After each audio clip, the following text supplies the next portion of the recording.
प्रेमरे पड़िथिबा प्रेम को बुझिथिबा प्रेमी जुगुल माने प्रस्तुति भी होई गलेनी। हेबेनि बा केमिति निज प्रेमिक बा प्रेमिका सह एही 7 दिन चे बेस गुरुत्वपूर्ण ताहा से माने भल भाबे जानिछंती। केही केही निज जीवन साथी सह एही दिनगुडी को मनाई थांती तो केही केही निजर एकतरफा प्रेम को सफल करबाकू पूरा प्रयास करि थांती।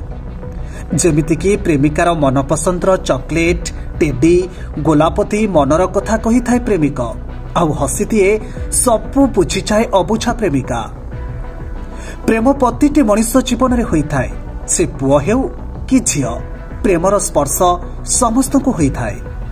कहती प्रेम रे पड़िले मनुष्य बदली जाए आउ एही प्रेम जदि एक सच्चा प्रेम होई थाए तेबे मनुष्यर खराब स्वभाव को बदलाई दिए मनुष्य भल पाइबा शिखाई दिए।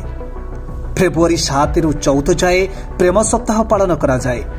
विशेष भावे फेब्रुआरी 14 भैलेंटाइन डे निज प्रेम को उपस्थापन करिबा पई सबुठु भल दिन बोली प्रेमी जुगल माने मानि थांती। किंतु एही दिन जे केवल प्रेमिक प्रेमिकांक पई ता नुहे निजर परिवारर निज प्रिय सदस्य सह भी भैलेंटाइन डे सेलिब्रेट करा जाए।